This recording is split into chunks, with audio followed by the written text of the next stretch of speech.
नमस्कार दोस्तों, general lines में आप सभी का स्वागत है।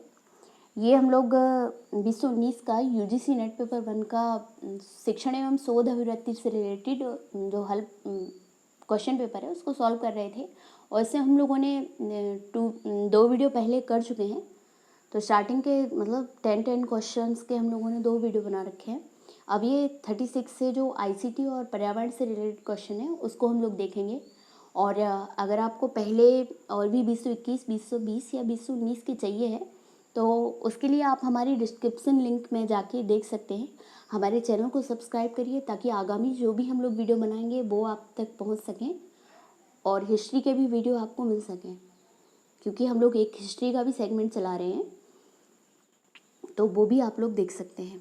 तो आइए स्टार्ट करते हैं। निम्नलिखित में से कौन सा कथन आईसीटी के बारे में सही है? पी, आईसीटी एक परिवर्णी है जिसका तात्पर्य इंफॉर्मेशन एंड कॉम्पिटिटिव टेक्नोलॉजी है। नहीं, ये गलत है। अगला है समावेशी शिक्षा में अधिगम समर्थन के लिए आईसीटी का प्रभावी उपयोग सभी शिक्षार्थियों के लिए एक अच्छे शिक्षण का उदाहरण है। तो क्या हो जाएगा? क्यों सही है इसका।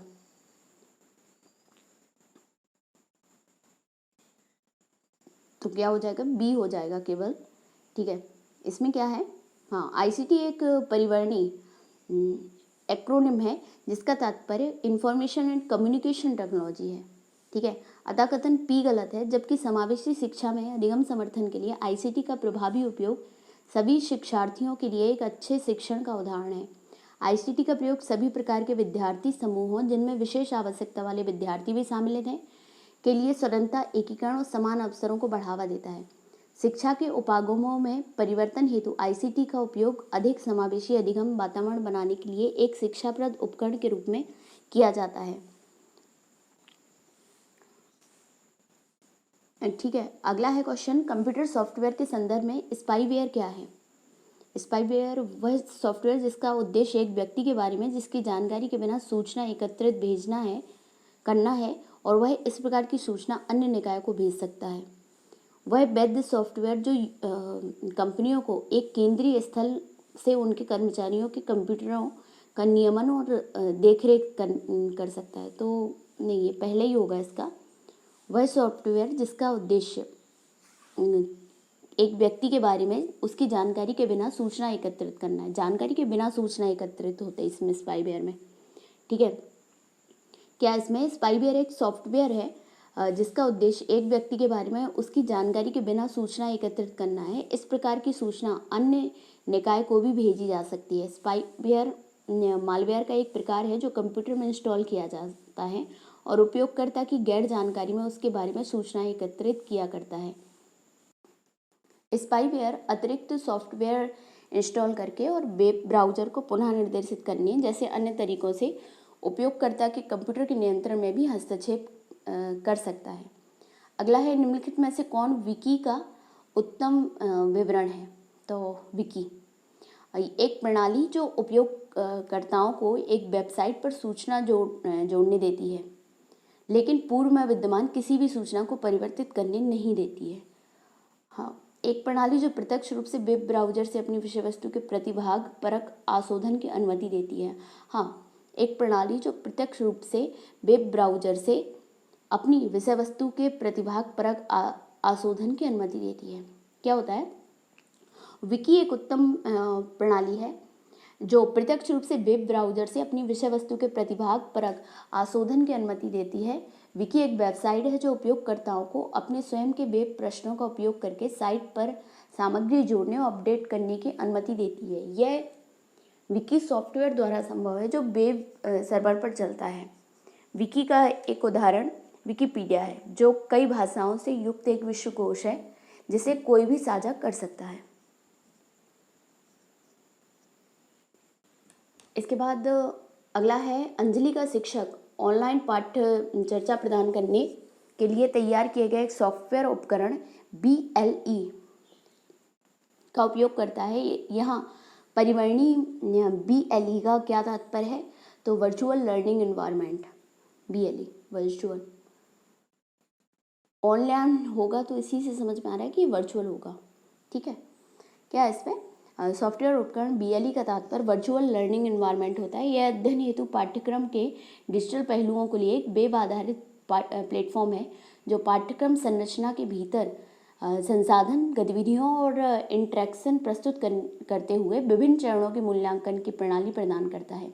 वेब 2.0 शब्द सामान्यतः ऐसे वेब प्रोग्रामों एप्लीकेशंस के लिए प्रयुक्त होता है जो पारस्परिक क्रियात्मक जानकारी बांटने, सूचनाओं के आदान प्रदान करने, उपयोगकर्ता को ध्यान में रखकर डिजाइन बनाने और वर्ल्ड वाइड वेब से जोड़ने की सुविधा प्रदान करते हैं, www से। ये वही है बाइनरी 11, अगला क्वेश्चन है जो 1100 का समतुल्य दशमलव कौन हुआ है, मतलब डेसिमल पूछ रहा है, बाइनरी दिया है। तो मैंने बताया था ना पहले भी कि बाइनरी से अगर किसी में और कन्वर्ट करना है तो उसमें इनटू होता है और 2 वाला, और अगर किसी भी और डेसिमल या हेक्साडेसिमल या फिर और भी नंबर से अगर बाइनरी में कन्वर्ट करना है तो डिवीज़न करते हैं। तो यहाँ पे देखिए क्या कर रहा है, यहाँ पे वही 1, हाँ इसमें क्या है 2 कितना हो गया, ये हो जाएगा, देखिए 3 3 6 हो जाएगा ना, ठीक है 6 हो जाएगा। तो 2⁻6 × 1 इसमें आ जाएगा। फिर जो नेक्स्ट 1 है ये वाला 1, इसमें क्या हो जाएगा 2⁻5 × 1, फिर मतलब 2⁻4, ये पूरा लिख दिया। हाँ यदि इसमें पॉइंट यहाँ पे दशमलव में कुछ होता है, यहाँ पे दशमलव में कुछ होता तो ये उसमें आएगा, माइनस में आएगा। जैसे 2 यहाँ पे 1 है ना, तो यहाँ पे जो पॉइंट के बाद जो डिजिट होता है तो यहाँ पे कुछ होता है तो ये 2⁻−1 हो जाएगा, ठीक है, ये होता है।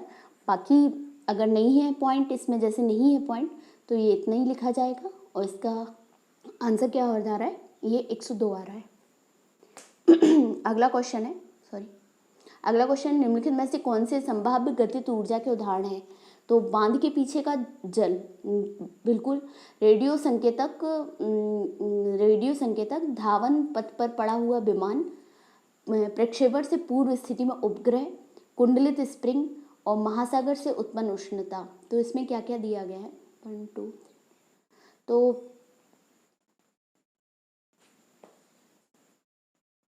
क्या हो जाएगा इसमें, बांध के पीछे का जल, धावन पथ पर पड़ा हुआ विमान और कुंडलित स्प्रिंग और महासागर में उत्पन्न उष्णता। नहीं, प्रक्षेपण से पूर्व स्थिति में उपग्रह भी होगा, ये गतिज में आता है। और कुंडलित स्प्रिंग, महासागर से उत्पन्न उष्णता नहीं आएगी, ये चौथा और पांचवा आ जाएगा इसमें, ठीक है। क्या है इसमें, किसी वस्तु में उसकी गति के कारण संचित ऊर्जा को उस वस्तु की गतिज ऊर्जा कहते हैं। यह द्रव्यमान तथा गति पर निर्भर करती है। इसका मान उस पिंड को ब्रह्मावस्था से उस वेग तक त्वरित करने में किया जाने वाला कार्य के बराबर होता है। प्रश्नगत विकल्पों में संभाव्य गतिज ऊर्जा के उदाहरण हैं, बांध के पीछे का जल, धावन पथ पर पड़ा हुआ विमान, प्रक्षेपण से पूर्व स्थिति में उपग्रह, कुंडलित स्प्रिंग। वस्तु में इसकी स्थिति के कारण निहित ऊर्जा को स्थिरित ऊर्जा कहते हैं। यह एक अदिश राशि है। अगला क्वेश्चन है, संयुक्त राष्ट्र में वर्ष 2010 में सहस्त्राब्दी विकास लक्ष्य पारित किए थे। 2010 में नहीं किए थे ये विकास, ये 2000 में किए गए हैं। विकास के लिए वैश्विक साझेदारी को विकसित करना सहस्त्राब्दी विकास लक्ष्यों में से एक था। वैश्विक साझेदारी, हाँ ये जो 8वां जो उनको लोगों का लक्ष्य है ना, उसमें वैश्विक साझेदारी है। तो ये केवल 2 से ही होगा, 20 से ही होगा। वर्ष 2000 में संयुक्त राष्ट्र संघ द्वारा सहस्त्राब्दी शिखर सम्मेलन का आयोजन 6 से 8 सितंबर तक न्यूयॉर्क शहर में किया गया। इसमें वर्ष 2015 तक के लिए 8 विकास लक्ष्यों का निर्धारण किया गया, जिन्हें सहस्त्राब्दी विकास लक्ष्य मिलियन डेवलपमेंट गोल की संज्ञा दी गई। इनमें से 8वां लक्ष्य वैश्विक विकास के लिए संबंध स्थापित करने को निर्देशित देता है। अतः कथन 2 सही है। भारत इन लक्ष्यों में से HIV एड्स, सार्वजनिक शिक्षा तथा शिशु मृत्यु दर के क्षेत्र में संतोषप्रद प्रदर्शन किया। तो 6 लक्ष्य नंबर जो 6 है ना, उसमें HIV एड्स और भी कुछ बीमारियां, उनसे उनका उन्मूलन है। शिशु मृत्यु दर चौथे में है, सार्वजनिक शिक्षा है, जबकि अन्य लक्ष्यों में यह पीछे रहा है। तो वर्ष 2015 में इनके प्रस्थापन हेतु 2030 तक के लिए संयुक्त राष्ट्र संघ द्वारा संधारणीय विकास लक्ष्यों का प्रस्ताव पारित किया गया। तो ये 2015 तक था रहा। 2015 में SDG लाया गया, जिसमें कितने लक्ष्य हैं? उसमें 16 हैं, उसमें 17 हैं, सॉरी, उसमें 17 लक्ष्य हैं। ठीक है, तो ये अभी चल रहा है SDG का। निम्नलिखित में से किस सम्मेलन, शिखर सम्मेलन को संधारणीय विकास संबंधी संयुक्त राष्ट्र सम्मेलन UNCSD के नाम से भी जाना जाता है? तो ये Rio+20 2012 में ये प्रस्ताव हुआ था, और उसके बाद 2015 से 2030 तक का इसमें वो किया गया है, निर्धारित किया गया है इसको। संधारणीय विकास संबंधी संयुक्त राष्ट्र सम्मेलन का आयोजन 20 से 22 जून और 2012 से रियो डी जेनेरियो में किया गया है। इस सम्मेलन का आयोजन वर्ष 1992 में रियो डी जेनेरियो में आयोजित अर्थ शिखर सम्मेलन के 20 वर्षों बाद किया गया, इसलिए इसे Rio+20 के नाम से भी जाना जाता है। अगला है, सतही ओजोन की निर्मित में निम्नलिखित में से कौन महत्वपूर्ण भूमिका निभाते हैं? तो नाइट्रोजन के ऑक्साइड, सल्फर के ऑक्साइड, सूर्य का प्रकाश, कार्बन मोनोऑक्साइड। तो क्या कर निभाते हैं? नाइट्रोजन के ऑक्साइड, सूर्य का प्रकाश और कार्बन मोनोऑक्साइड सतही आयोजन की।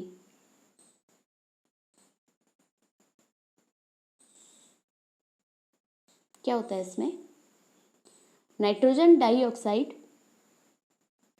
NO2 एवं हाइड्रोजन जब सूरज की रोशनी में अभिक्रिया करते हैं तो सतही ओजोन का निर्माण होता है। कैसे? जब NO2 और प्लस हाइड्रोकार्बन HC करेंगे तो क्या होगा? सतही ओजोन का निर्माण होता है। वाहन एवं कारखानों से निर्मित कार्बन मोनोऑक्साइड भी इस प्रक्रिया में भाग लेती है, अतः विकल्प C उत्तर सही है। ओजोन की लगभग 90% मात्रा समताप मंडल में पाई जाती है, जिसे ओजोन गुड ओजोन कहा जाता है। जो समताप मंडल में पाई जाती है उसे क्या कहते हैं? Good ozone. और वहीं क्षोभ मंडल में पाई जाने वाली जो ओजोन होती है वो बैड ओजोन कहलाती है। ये पोल्यूशन में आती है, पोल्यूटेड गैसों में इसका नाम लिया जाता है, जो ये क्षोभ मंडल में ट्रोपोस्फेयर में पाई जाती है, क्योंकि इससे मानव के श्वसन तंत्र एवं पेड़ पौधों को हानि पहुंचती है। अगला है, निम्नलिखित में से कौन भौतिक भौगोलिक खतरों की श्रेणी में आता है? भौतिक भौगोलिक खतरों की श्रेणी में तो ये आक्रामक प्रजातियां, हिमदाव, हिम बीमारियां, ग्रसन। तो हिमदाव आएगा। भौतिक भूगोलों में भौतिक का पूछ रहा है ना। भौतिक भौगोलिक खतरों मतलब जियोफिजिकल हजार्ड से तात्पर्य ऐसे भूभौतिक संकटों से है जिसकी उत्पत्ति पृथ्वी की आंतरिक संरचना से आने वाले बदलावों एवं पर्यावरण स्थितियों में परिवर्तन से होता है। इसके प्रमुख उदाहरण है हिमदाह, भूकंप, भूस्खलन, सुनामी, ज्वालामुखी आदि। प्रस्तुत विकल्पों में से बी सही उत्तर है। बायोलॉजिकल हजार्ड के उदाहरण है ये। अगला क्वेश्चन है, भारत सरकार द्वारा global initiative of academic network को प्रारंभ करने का उद्देश्य है। तो GIAN, इसका उद्देश्य क्या है? इसका उद्देश्य है वैश्विक अध्येताओं को सरकार से में उनके समवर्तियों के साथ मिलकर कार्य करने के लिए प्रोत्साहित करना। क्या है इसमें? वैश्विक अध्येताओं को भारत में उनके समवर्तियों के साथ मिलकर कार्य करने के लिए प्रोत्साहित करना। इसमें क्या है? भारत सरकार ने मानव संसाधन एवं विकास मंत्रालय, वर्तमान में जो शिक्षा मंत्रालय द्वारा वर्ष 2015 में उच्च शिक्षा के क्षेत्र में ज्ञान जो कहते हैं ना, global initiative of academic networks प्रारंभ किया। इसका उद्देश्य संसाधनों से में गुणात्मक वृद्धि, सुधारों की गति में तेजी लाना एवं भारत की वैज्ञानिक एवं तकनीकी क्षमताओं को मजबूत करते हुए वैश्विक अध्येताओं को भारत में उनके समवर्तियों के साथ मिलकर कार्य करने के लिए प्रोत्साहित करना है। IIT खड़गपुर को इसका राष्ट्रीय समन्वयक बनाया गया है। अच्छा, वो ज्ञान वाणी क्या है? ये IGNOU द्वारा लाया गया है। निम्नलिखित में से, अगला है क्वेश्चन, निम्नलिखित में से कौन सा भारत में परंपरागत शिक्षा का एक आवश्यक घटक है? तो परंपरागत शिक्षा का क्या है? शिक्षक से सीखना। पहले क्या था? शिक्षकों से सीखना होता था और वो अपना एक्सपीरियंस बताते थे। गुरुकुल यही तो होता था ना। तो क्या इसमें भारत में परंपरागत शिक्षा गुरु शिष्य परंपरा पर आधारित रही है, जिसके अंतर्गत शिक्षक द्वारा संबंधित विषयों का ज्ञान प्रदान किया जाता है और एवं विद्यार्थियों के सीखने का प्रमुख स्रोत यही शिक्षक ही होते हैं। अगला क्वेश्चन है, निम्न में से भारत की किस पंचवर्षीय योजना में शिक्षा और मानव शक्ति पर विशेष बल दिया गया है? तो किस पर दिया गया है? चौथी पंचवर्षीय योजना में शिक्षा और मानव शक्ति पर विशेष बल दिया गया है।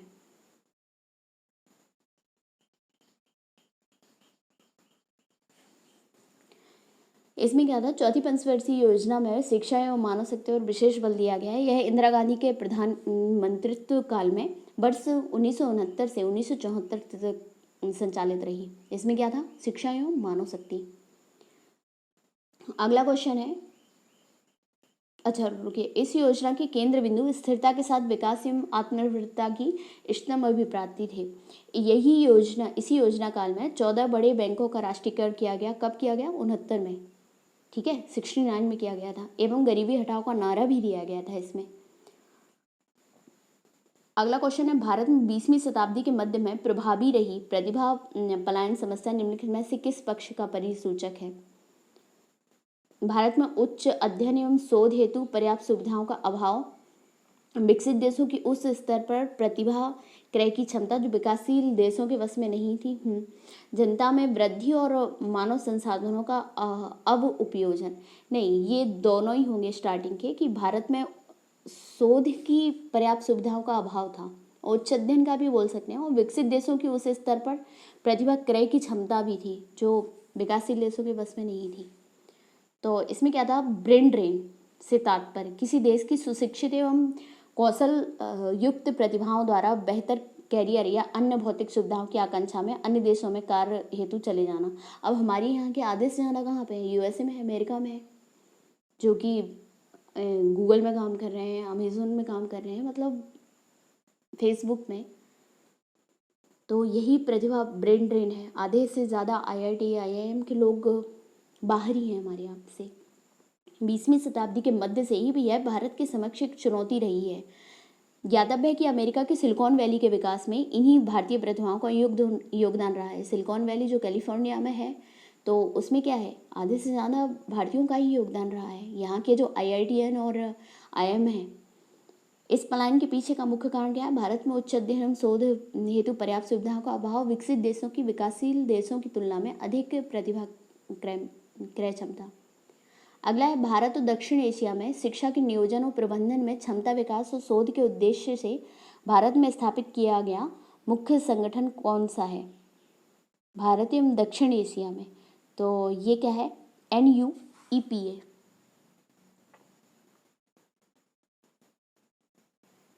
क्या है? National university of educational planning and administration की स्थापना शिक्षा मंत्रालय के अंतर्गत वर्ष 1962 में हुई। वर्ष 2006 में इसे डीम्ड टू बी यूनिवर्सिटी का दर्जा दिया गया, जिसका उद्देश्य भारत और दक्षिण एशिया में शिक्षा के नियोजन और प्रबंधन में क्षमता विकास एवं शोध को प्रोत्साहन देना है। यह नई दिल्ली में स्थित है। तो ये हम लोगों का क्वेश्चन पेपर कंप्लीट हुआ। और यदि आपको वीडियो अच्छा लगा है तो प्लीज़ हमारे चैनल को सब्सक्राइब करिए और लाइक करिए वीडियो को, और शेयर भी करिए ताकि और लोगों तक पहुंच सके। तो नमस्कार, धन्यवाद।